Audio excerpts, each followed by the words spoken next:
Cette personne est souvent souriante et à l'écoute des autres. Elle ne fait pas un monologue pour raconter sa vie, te coupant la parole sans t'écouter. Elle n'est pas dans le jugement en permanence. Puis j'irais même m'interroger sur ma propre toxicité. Il faut savoir que le positif amène le positif, c'est tout simplement la loi de cause à effet.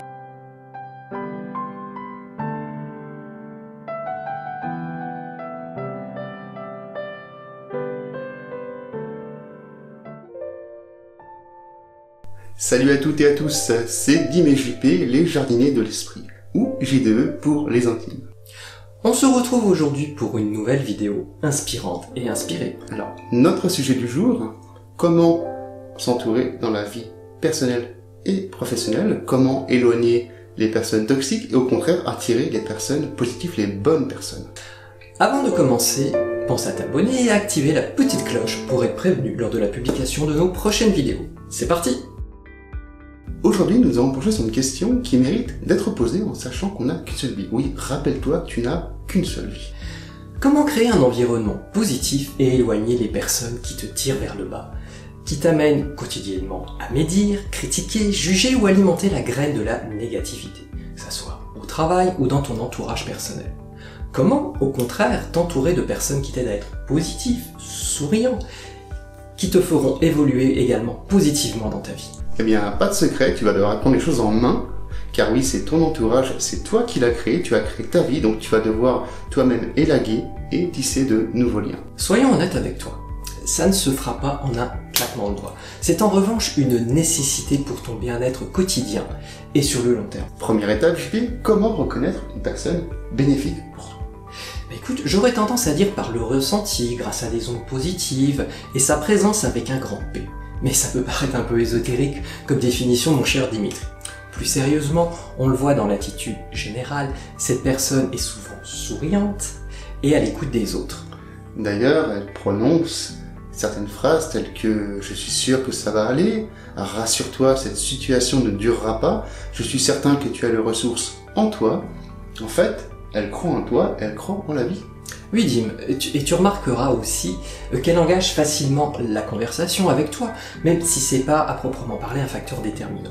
Son attitude est bienveillante, elle écoute avec attention et sincérité ce que tu lui dis. Elle a des paroles positives, elle ne pratique pas le mensonge. Et puis, elle emploie des tournures de phrases comme celle-ci. « Si tu as besoin de mon aide, rappelle-toi, je suis là ». Ou on dit beaucoup de choses négatives sur telle personne, mais je t'assure que les gens se trompent. Oui, on pourrait dire qu'elle ne hurle pas avec les loups. Une personne positive encourage et complimente généralement les autres personnes, y compris toi. Elle n'est pas dans le jugement en permanence. Elle ne crée pas de problème à tout bout de champ en sortant des paroles irréfléchies ou inconscientes. Autre indicateur, ça fait du bien d'être en sa compagnie. Et pour compléter notre introduction, Dim, comment définis-tu une personne à l'opposé de ces tableaux, une personne dite négative? Eh bien, lorsque tu la rencontres, elle ne fait pas un monologue pour raconter sa vie, te coupant la parole sans t'écouter, montrer d'entrée de jeu un certain égoïsme, l'égocentrisme, éventuellement beaucoup d'ego. Or, on le sait, l'ego engendre beaucoup de problèmes, beaucoup de mal autour de soi. Cette personne passe son temps à se plaindre, à critiquer les autres. D'ailleurs, pour ceux qui veulent comprendre les bénéfices de la parole impeccable, je vous recommande vivement les 4 accords Toltec de Don Miguel Ruiz, un livre très facile à lire, vraiment très agréable, très accessible. Oui, Dim, une référence. J'ajouterai également le livre Les 8 marches vers le bonheur d'Enepola Gunaratana, au chapitre intitulé La parole juste, pour ceux ayant une approche peut-être un peu plus spirituelle ou qui s'intéressent tout simplement au bouddhisme. Pour revenir à une personne toxique, elle parle trop souvent pour ne rien dire, elle pratique le sarcasme et les commérages, elle dit des choses parfois blessantes pour fuir les autres. C'est franchement épuisant d'être en sa compagnie. C'est juste. Rien que d'y penser, ma jauge énergétique est en chute libre, Dimitri. Alors JP, y a-t-il des environnements propices pour rencontrer des personnes positives et bénéfiques? C'est une excellente question, Dimitri. En fait, il y en a partout, dans tous les environnements, à nous de les identifier. Dans une précédente vidéo, nous parlions du fait que notre cerveau a une nature très négative si l'on n'y prête pas garde. On peut vite s'entourer de personnes négatives parce que, finalement, nous le sommes tous un peu par nature. Et finalement, c'est à nous de chercher ce qui est bon et positif pour nous en luttant contre notre propre nature négative. Oui, c'est cela. Pour revenir à nos environnements négatifs, que cela soit Dans la sphère familiale, amoureuse, amicale, professionnelle ou encore environnementale, il y a à se poser des questions sur soi avant de s'en poser sur les autres. Suis-je moi-même une personne positive et souriante? C'est vrai. Suis-je bienveillant et à l'écoute des autres? Suis-je dans le jugement, la comparaison, la jalousie, à tout bout de champ? Si vous répondez oui à ces 2 premières questions et non à la 3e, vous êtes probablement en capacité de reconnaître les personnes positives car vous êtes sur le bon chemin et allez les attirer. Il faut savoir que le positif amène le positif, c'est tout simplement la loi de cause à effet. Dim, je te retourne la question, mais cette fois sur les environnements où croiser des personnes négatives. Alors s'il ne s'agit pas de juger les autres en permanence, il faut toutefois se protéger des influences négatives et donc parfois analyser ce qui se passe. D'ailleurs, je préfère le terme analyser plus neutre. En fait, tu vas repérer ces lieux ou ces instants de ton quotidien où tu croises ces personnes, proches ou non, dont la fréquentation génère chez toi de l'agacement, de la frustration, de la fatigue mentale et même parfois de la colère. À travers ces émotions, ton corps et ton cerveau t'envoient des informations, des signaux dont tu dois te servir. Tu as des exemples de lieux ou de moments, Dimitri? Eh oui, malheureusement. Alors, ton lieu de travail... Ah oui, c'est un grand classique, mais heureusement pas toujours. Tu peux ressentir effectivement un mal-être en raison du comportement de ton chef ou de tes collègues. Ça arrive. Et à ton domicile aussi, ça peut être l'attitude de ta partenaire, de tes voisins. Il y a le supermarché, on peut aimer les produits. Mais pas spécialement les clients du magasin, les employés, etc. Oui. Il y a aussi le trajet vers le travail, à cause du temps de trajet, les bouchons, la panne de voiture, la destination, les repas de famille. Avec le cousin Brian, toujours à te chercher des poux dans la tête, ou la tante Josiane, toujours à râler sur son mari. Il y a aussi les soirées chez certaines connaissances, où tu t'ennuies à mourir, tu regardes les heures passer très lentement. Il faut aussi qualifier le niveau de négativité de ressenti. Effectivement, maintenant que tu as repéré les environnements potentiellement négatifs, néfastes, fais confiance à ta perception des choses. Sur une échelle de 1 à 5, estime le niveau de malaise ressenti pour mieux évaluer l'impact qu'a l'environnement sur toi. Qu'est-ce que tu entends par une échelle de 1 à 5, Dim? Eh bien, chacun peut définir la sienne. Je vais te présenter du coup celle que j'utilise quotidiennement. 1 à 5, une personne m'agace, c'est vraiment anecdotique. 2 sur 5, 2 ou 3 personnes m'agacent un peu, mais ça va durer quoi? Allez, 1 heure, 2 heures. 3 sur 5, une personne m'insupporte vraiment, là ça commence à devenir chaud.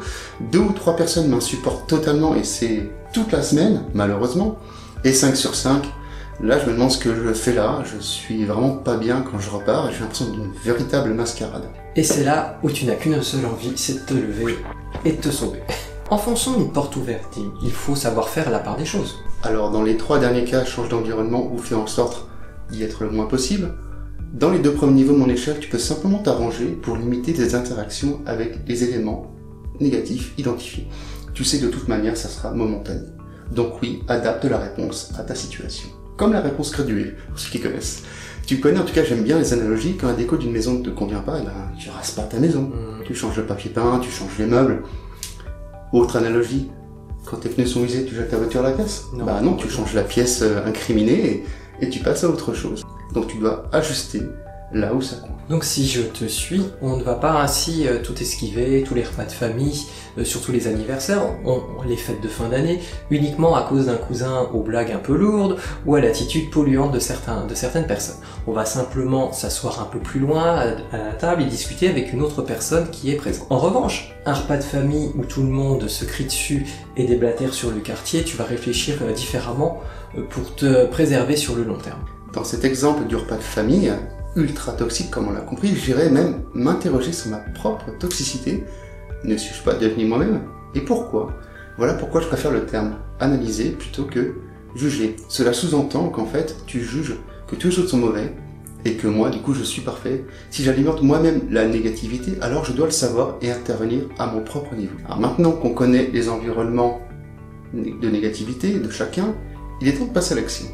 Quelques astuces, mon cher JB? Oui, j'en ai notamment une favorite, si tu te souviens. Elle t'a tellement inspiré que tu en as parlé dans ton livre sur le bonheur même. Elle est d'une simplicité extrême mais très puissante et efficace. Ouais. Je vois c'est laquelle. Au quotidien, lorsqu'une personne faiseuse d'histoire emplie de commérages, de commentaires négatifs, débarque, j'applique la technique du changement de pièce. Pour m'en éloigner, je trouve un truc à faire dans une autre pièce pour couper court, poliment, à la conversation du genre me laver les mains, aller aux toilettes, ou j'ai un truc urgent à faire, etc. Et tu n'as pas aussi une astuce du mode que l'on pourrait qualifier de mode ministre? Ah, le mode ministre. Et oui, celle où je deviens un peu disponible pour les personnes toxiques, car je suis toujours occupé. En réalité, des rendez-vous avec moi-même, pour la méditation notamment, ou des rendez-vous avec des gens qui comptent et avec lesquels je me sens bien. Ma famille, toi, mes autres amis de longue date. En résumé, mon agenda devient une barrière pour les gens toxiques, et je n'ai pas de temps pour eux. Ou alors le minimum syndical. Et toi, Dim, comment tu fais? Eh bien, je peux te citer 3 exemples où j'ai assaini mon environnement pour plus de positivité. J'ai arrêté certaines soirées où je ne me sentais pas à ma place, où je m'ennuyais profondément. Comment? Eh bien, en me rendant, comme toi, indisponible. Ne pas aller à ces soirées a naturellement mis à certains reliquats d'amitié, et c'est tant mieux. Autre exemple, j'ai défini mon trajet vers le travail afin de circuler dans des rues calmes et de croiser des gens souriants. J'évite une rue très stressante où je perçois du stress, de l'agressivité. J'ai adapté mon trajet au fil de mes observations. Et le 3e exemple? En plus positif, et ça te concerne d'ailleurs, j'ai augmenté les moments que je passe avec toi, que ce soit pour le sport, parce qu'ils sont positifs, hein, donc le sport, mais aussi le projet comme cette chaîne YouTube, ou aussi nos échanges sur le développement personnel, la méditation, et même de tas d'autres sujets, on discute durant nos shootings par exemple. Tu me fais grandir, je te fais grandir, c'est un bon deal du coup. Ah, clairement. Ça fait plaisir d'entendre ça. Ouf, tu vas pas m'éjecter de ta vie pour le coup. Et voilà, donc cette vidéo touche à sa fin. Comme d'habitude, si elle vous a plu, pensez à liker, à partager et à laisser un petit commentaire. On vous dit à bientôt.